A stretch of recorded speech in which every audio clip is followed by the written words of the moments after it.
লক্ষ্মী, আমি কিন্তু তোমার পছন্দের রসগোল্লা এনেছি। আচ্ছা, ধরো নাও তো, এখন তো কিছুটা অভিমান কমেছে। এবার নাও, খেয়ে ফেলো। নাও তো।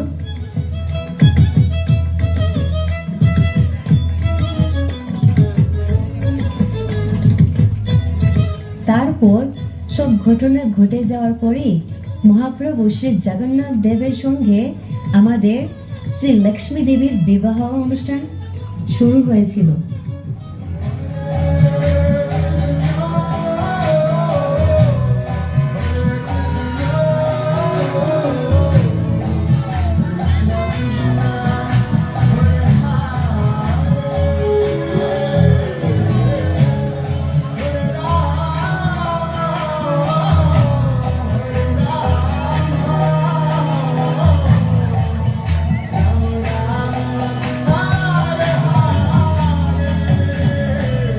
করবো আপনারা মঞ্চে আসবেন, মঞ্চ থেকে সাজিয়ে নেবেন। হরে কৃষ্ণ।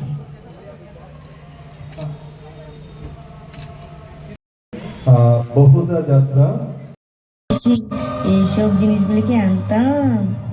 বলরাম প্রভু পিছন থেকে দেখছেন যে আমাদের মহাপ্রভু জগন্নাথ লক্ষ্মী দেবীর জন্য মাসির বাড়ি থেকে যে সমস্ত শাড়ি, খাবারের হরে কৃষ্ণ প্রভুজি, আজকের বিশেষ দিন নিয়ে যদি কিছু বলেন আপনি। আজকের জগন্নাথ রথযাত্রার তৃতীয় তিথি।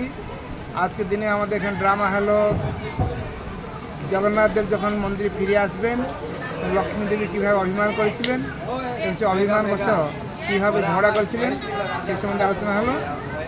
আর আমাদের প্রবচনের মাধ্যমে আমরা ভক্তবৎসল ভগবান এই সম্বন্ধে কিছু বললাম। আর আমাদের বিশ্ব পরিষদ থেকে আমাদের মিস্টার পূর্ণচন্দ্র মণ্ডল, যিনি উত্তর পূর্ব ভারতের প্রভারী, তিনি এসেছিলেন, সবাইকে উদ্বোধন দিয়েছেন কীভাবে আমাদের হিন্দু সমাজ একত্রিত হওয়া উচিত এবং কীভাবে আমাদের একটা হিন্দু সংস্কারকে বাঁচিয়ে রাখা উচিত। আর সারাদিনের ভিন্ন ভিন্ন অনুষ্ঠান ছিল। এখন আমাদের কীর্তন অনুষ্ঠান আরম্ভ হবে এবং আগামীকাল, পরশু, এইভাবে প্রতিদিন আলাদা আলাদা প্রোগ্রাম।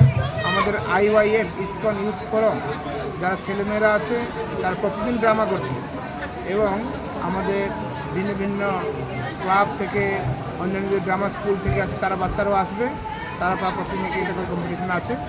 এইভাবে আগামী 7 দিন ধরে প্রোগ্রাম চলবে এবং 5 তারিখে আমরা রথ নিয়ে ফিরে যাব আবার মন্দিরে আমাদের।